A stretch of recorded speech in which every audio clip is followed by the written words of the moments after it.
Scary series کے تمام دوستوں کو السلام علیکم۔ امید ہے کہ آپ سب خیریت سے ہوں گے اور جہاں ہوں گے خوش ہوں گے۔ اللہ تعالیٰ آپ کو ہمیشہ خوش رکھے۔ تو چلتے ہیں آج کی سٹوری کی طرف۔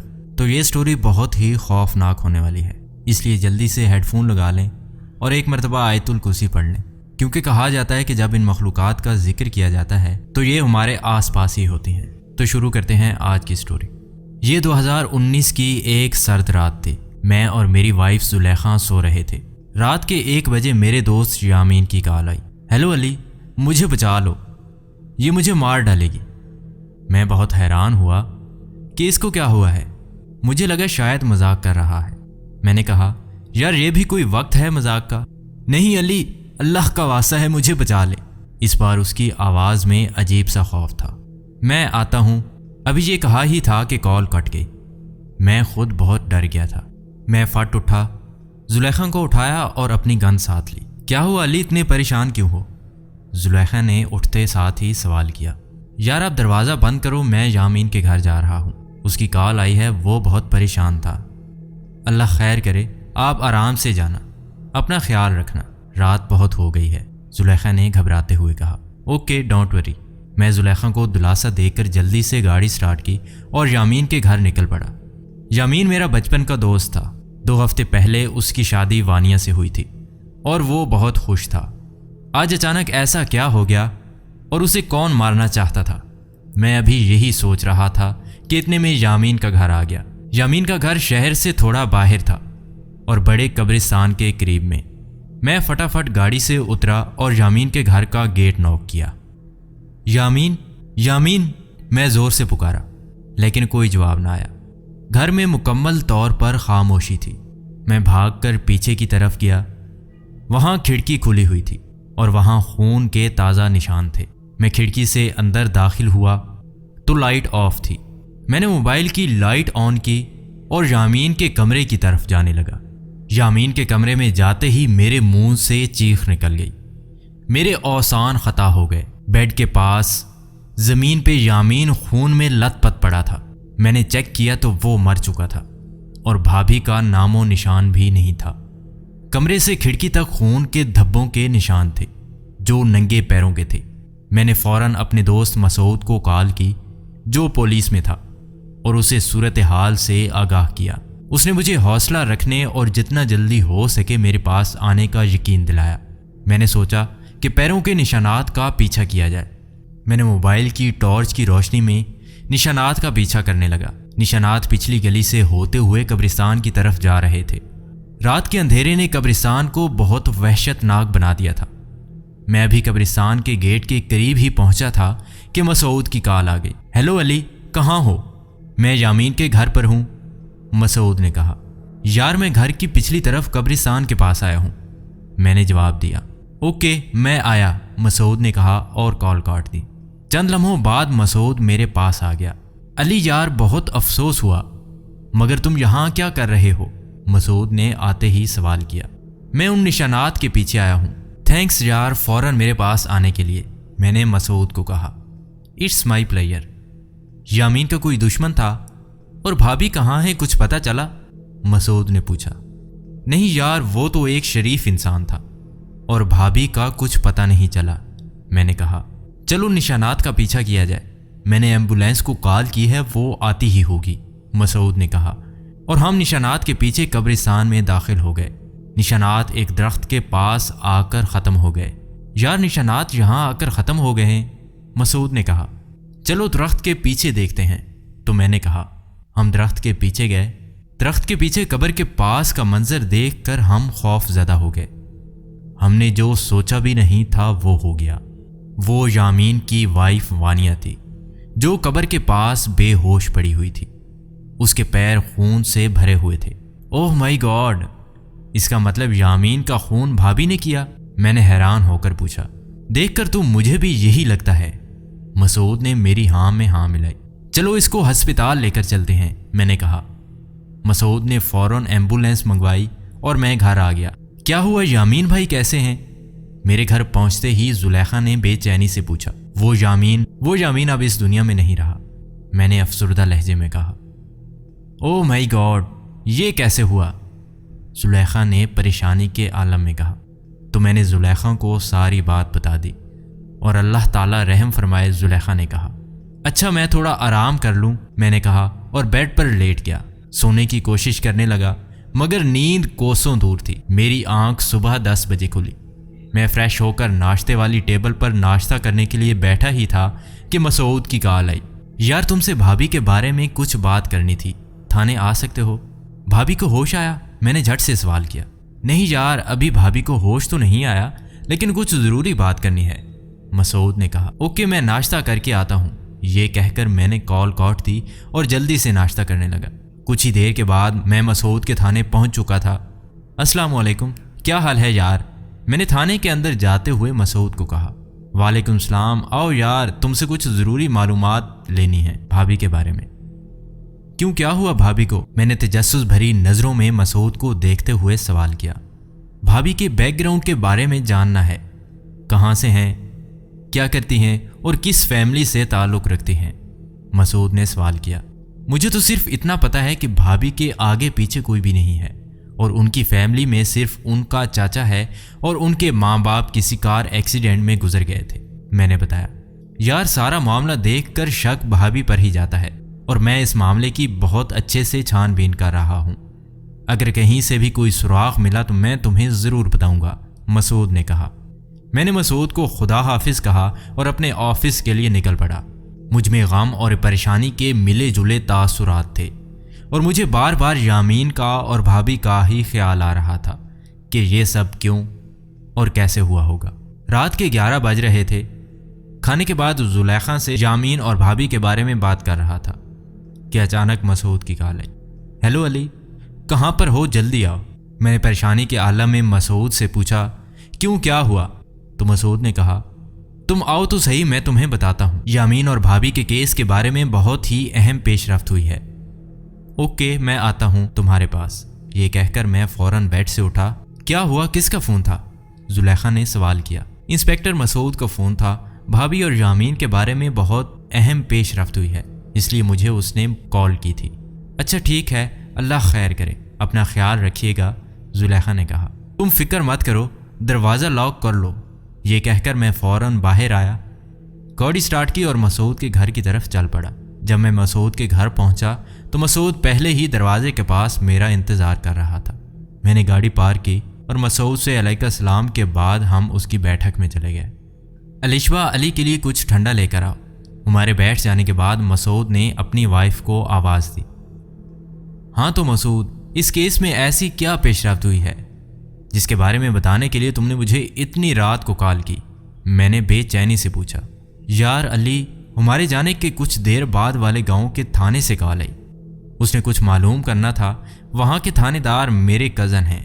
بات چیت کے دوران جب میں نے اسے یامین کے کیس کے بارے میں بتایا تو وہ چونک گیا اور کہنے لگا بالکل ایسا ہی ایک کیس 3 مہینے پہلے اس کی گاؤں میں بھی پیش آیا تھا۔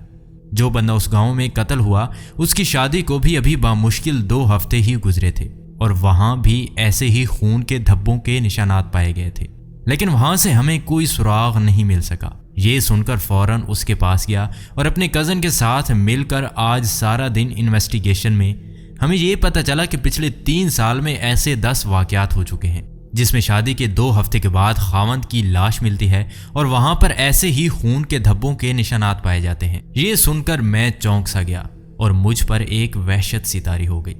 السلام علیکم علی بھائی، کیسے ہیں آپ؟ علیشبہ بھابھی نے کمرے میں داخل ہوتے ہوئے کہا۔ اللہ کا شکر ہے بھابھی، میں ٹھیک ہوں، آپ سنیں، بچے کیسے ہیں اور آپ کی طبیعت ٹھیک ہے؟ میں نے جواب میں کہا اللہ کا شکر ہے بھائی، سب ٹھیک ہے، آپ لوگ آرام سے باتیں کریں، میں بچوں کو سلا کر آتی ہوں۔ بھابھی یہ کہہ کر کمرے سے چلی گئی۔ مسعود کی اس بات نے مجھے بہت چونکا دیا تھا۔ مجھے یقین ہی نہیں ہو رہا تھا کہ ایسا بھی ہو سکتا ہے۔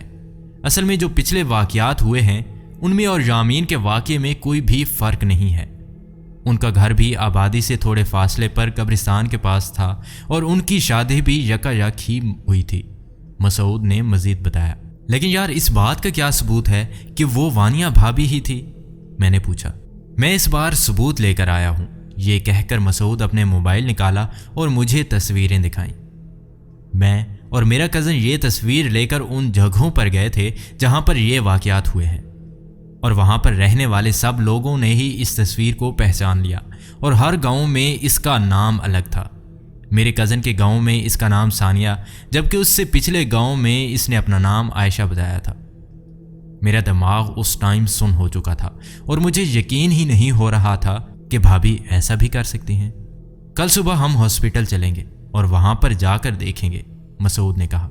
میں نے پریشانی اور حیرانی سے ملے جلے تاثرات میں مسعود سے اجازت لی اور اپنے گھر آ گیا۔ سارے راستے میں یہی سوچتا رہا، میرے ذہن میں بہت سے سوالوں کو جنم لیا تھا۔ گھر پہنچ کر جب میں نے زلیخا کو ان سب باتوں کے بارے میں بتایا تو وہ اس پر یقین کرنے کے لیے بالکل بھی تیار نہیں تھی۔ وانیہ بھابھی تو شکل سے ہی بے حد معصوم اور شریف تھیں، اور وہ تو بہت ہی فرما بردار تھیں، وہ ایسا بالکل بھی نہیں کر سکتی۔ یقیناً مسعود بھائی کو کوئی غلط فہمی ہوئی ہوگی، زلیخا نے کہا۔ نہیں یار، اس بار تو مسعود کے پاس پکے ثبوت ہیں، اور انہوں نے اس کے بعد ہی مجھے بلا کر ان سب باتوں کے بارے میں بتایا ہے، اور میں اس وقت شدید حیران ہوں۔ اب کل جا کر ہم ہاسپٹل میں باقی ساری باتوں کا پتہ لگائیں گے۔ جیسے تیسے کر کے میں نے یہ رات گزاری۔ صبح سویرے ہی مسعود کے گھر گیا اور اس کو ساتھ لیا اور ہم ہاسپٹل پہنچے۔ ڈاکٹر صاحب، کیا وانیہ کو ہوش آیا؟ مسعود نے پوچھا۔ وہ بالکل ٹھیک ہے اور ہمیں امید ہے کہ ان کو 24 گھنٹوں کے اندر ہوش آ جائے گا، ڈاکٹر نے کہا۔ یار مجھے تو یہ بات کچھ گڑبڑ لگتی ہے، ہمیں چاہیے کہ ہم کسی بابا جی سے اس بارے میں بات کریں، میں نے مسعود سے کہا۔ ٹھیک ہے، میں لیڈی کانسٹیبل کو چھوڑ جاتا ہوں اور پھر ہم چلتے ہیں۔ میرے جاننے والے ایک بابا جی ہیں، بابا ثاقب جی، مسعود نے کہا۔ لیڈی کانسٹیبل کے آ جانے کے بعد ہم نے اس کو بھابھی کے پاس چھوڑا اور گاڑی لے کر پیر صاحب کے پاس نکل پڑے۔ جب ہم وہاں پہنچے تو بابا جی نماز پڑھ رہے تھے۔ ہم نے بھی وضو کیا اور وہاں پر نماز ادا کی۔ نماز ادا کرنے کے بعد ہم بابا جی کے پاس گئے اور سلام دعا کرنے کے بعد انہیں سارا واقعہ بتایا۔ بابا جی نے چند لمحوں کے لیے آنکھیں بند کی اور منہ ہی منہ میں کچھ پڑھنے لگے۔ اس کے بعد انہیں آنکھیں کھولیں اور کہا کہ یہ کیا معاملہ ہے، جاؤ جا کے پتہ لگاؤ، اور پھر وہ ہم سے مخاطب ہوئے۔ میں نے موکل کو بھیجا ہے، تھوڑی دیر انتظار کریں، اس کے بعد سارے معاملے کا پتہ چل جائے گا۔ یہ کہنے کے بعد بابا جی عمل میں مصروف ہو گئے اور میں اور مسعود وہاں سے باہر آ گئے۔ ہم نے سوچا کہ کچھ کھا لیا جائے۔ ہم اپنے ساتھ برگر اور بوتل لے کر آئے تھے، وہ کھانا شروع کر دیا۔ ابھی ہم باتوں میں مصروف ہی تھے کہ اچانک مسعود کو ہاسپٹل سے ڈاکٹر کی کال آئی۔ ہیلو سر، ایک بری خبر ہے، ڈاکٹر نے گھبرائی ہوئی آواز میں مسعود سے بات کی۔ کیا ہوا ڈاکٹر صاحب؟ سب خیریت تو ہے؟ وانیہ ٹھیک تو ہے؟ سر، وہ لیڈی کانسٹیبل کو مار کر یہاں سے بھاگ گئی ہے، اور لیڈی کانسٹیبل کے جسم میں خون کا قطرہ بھی نہیں ہے۔ او مائی گاڈ، یہ کیسے ہوا؟ آپ نے تو کہا تھا کہ اس کو کم از کم 24 گھنٹے کے بعد ہوش آئے گا، مسعود نے ڈاکٹر صاحب کو کہا۔ سر، میری بھی سمجھ میں نہیں آ رہا کہ یہ کیسے ہو گیا ہے۔ ان کی حالت کے مطابق ان کو کم از کم 24 گھنٹے سے پہلے ہوش میں آنا ناممکن تھا، لیکن یہ سب کیسے ہوا کسی کو کچھ نہیں پتا، ڈاکٹر نے ڈری ہوئی آواز میں کہا۔ اوکے، میں کچھ دیر میں پہنچتا ہوں، یہ کہہ کر مسعود نے کال کاٹ دی۔ کیا ہوا؟ مسعود کو پریشانی کے عالم میں دیکھ کر میں نے پوچھا۔ یار وانیہ وہاں سے لیڈی کانسٹیبل کو مار کر بھاگ گئی ہے، ڈاکٹر صاحب کا فون آیا تھا۔ او خدایا، کتنی بری خبر ہے نا، نہ جانے ابھی کتنے معصوم لوگوں کی جان جائے گی، میں نے پریشانی کے عالم میں کہا۔ چلو بابا جی کے پاس چلتے ہیں، مسعود نے کہا، اور ہم وہاں سے بابا جی کے پاس چلے گئے۔ آؤ بچوں، میں تمہارا ہی انتظار کر رہا تھا، بابا جی نے کہا۔ میں نے پتہ لگا لیا ہے کہ اس کے پیچھے اس چڑیل کا ہاتھ ہے، جو کہ آدھی چڑیل اور آدھی عورت ہے۔ یہ انسان اور چڑیل کے ملاپ سے پیدا ہوئی ہے۔ آج سے کچھ سال پہلے اس چڑیل کو ہندو پنڈت نے چلا کاٹ کر اپنے قبضے میں کیا تھا، لیکن بعد میں وہ چڑیل اس کو اچھی لگنے لگی کیونکہ وہ بہت شکل سے خوبصورت اور معصوم تھی۔ چڑیل سے اس وعدے کے ساتھ کہ وہ اپنی شکتیوں کا استعمال نہیں کرے گی کہہ کر دونوں نے شادی کر لی۔ اس کے بعد ان کے ملاپ سے یہ بچی پیدا ہوئی۔ اس بچی کے پیدا ہونے کے چند سال بعد اس کے ماں باپ گزر گئے۔ اس کے بعد اس کے چچا نے اس کو پالا۔ جیسے جیسے یہ جوان ہوتی گئی ویسے ویسے اس کی چڑیل کے آثار نمودار ہونے لگے۔ اس کا چچا اس سے بات سے ناواقف ہے کہ یہ شادی کرتی ہے تو شادی کرنے کے کچھ دنوں کے بعد اپنے خاوند کا خون پی کر اپنی پیاس بجھاتی ہے اور ہفتوں غائب رہتی ہے، پھر کچھ دنوں کے بعد انتظار کرنے کے بعد اپنے دوسرے شکار کی تلاش میں نکل پڑتی ہے۔ تو اس کا چاچا بار بار اس کی شادی کیوں کروا دیتا ہے؟ میں نے بھرے انداز میں بابا جی سے پوچھا۔ جب وہ اپنے خاوند کو مار کر بھاگ جاتی ہے تو اس کے بعد اس کا چچا ہفتوں پولیس تھانوں کے چکر لگاتا ہے۔ کچھ ہفتوں کے بعد وہ پھر اپنی بھولی سی صورت لے کر واپس آ جاتی ہے۔ یہ بھی اپنی ماں کی طرح بہت خوبصورت، معصوم اور چلاک ہے، اور لوگ اس کی باتوں میں آ جاتے ہیں۔ اس کا انداز انتہائی معصومانہ ہوتا ہے اور ہر بار کوئی نہ کوئی نئی کہانی سناتی ہے جس کی وجہ سے کسی کو بھی شک نہیں ہوتا۔ اس کا چچا پچھلا گاؤں چھوڑ کر آیا تھا کیونکہ 6 شادیوں کے بعد گاؤں والوں نے اس کو منحوس سمجھ کر ان کو گاؤں سے نکال دیا تھا۔ لیکن اس بار یہ کیسے پکڑی گئی ہے؟ میں نے بابا جی سے سوال کیا۔ جیسے کہ میں آپ کو بتا چکا ہوں کہ یہ چڑیل ہونے کے ساتھ ساتھ انسان بھی ہے۔ جب یہ اپنا شکار کر کے بھاگ رہی تھی تو بھاگتے بھاگتے تھک گئی اور اندھیرا زیادہ ہونے کی وجہ سے درخت سے ٹکرا کر بے ہوش ہو گئی۔ اور اس کے پکڑنے کی ایک وجہ یہ بھی ہے کہ تمہارے دوست نے کچھ لمحے پہلے ہی تمہیں فون کر دیا تھا، بابا جی نے کہا۔ ہاں بابا جی، اس کا فون آتے ہی میں فوراً گھر سے نکل پڑا تھا، اور اس کے گھر سے میرے گھر کا فاصلہ بھی بہت تھوڑا ہے۔ میں بہت جلد وہاں پر پہنچ گیا تھا، میں نے کہا۔ اب اس کو سزا دینی ہے یا پھر ہمیشہ کے لیے مارنا ہے؟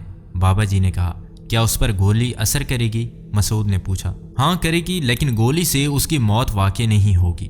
گولی صرف اس سے زخمی کر سکتی ہے، وہ بھی تب تک جب تک یہ عام انسان ہے۔ چڑیل کے روپ میں آتے ہی اس کا وہ زخم بھر جائے گا، بابا جی نے بتایا۔ نہ جانے اس نے کتنے معصوم لوگوں کی جان لے لی ہے، خاص طور پر میرے دوست یامین کی۔ اس کو میں کسی حال میں نہیں چھوڑوں گا۔ آپ مجھے کوئی ایسا طریقہ بتائیں کہ جس سے میں اسے ختم کر دوں، میں نے غصے میں کہا۔ ٹھیک ہے، تو میں تمہیں طریقہ بتاتا ہوں، بابا جی نے کہا۔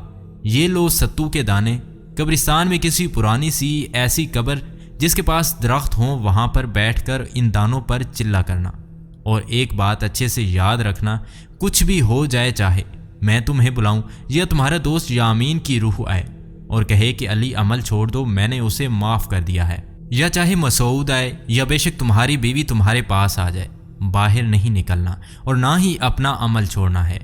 دن میں سارا دن کسی سے بات نہیں کرنی، اور عشاء کا ٹائم ہوتے ہی تم نے اپنا عمل شروع کر دینا ہے۔ جب تک فجر کی اذان تمہارے کانوں میں نہ پڑے تم نے عمل نہیں چھوڑنا۔ بہتر یہی ہوگا کہ تم اپنے کام سے چھٹی لے لو۔ یہ کہنے کے بعد بابا جی نے مجھے وہ عمل بتایا جو چلے میں پڑھنا ہے۔ بابا جی سے دعا لے کر میں وہاں سے رخصت ہو گیا۔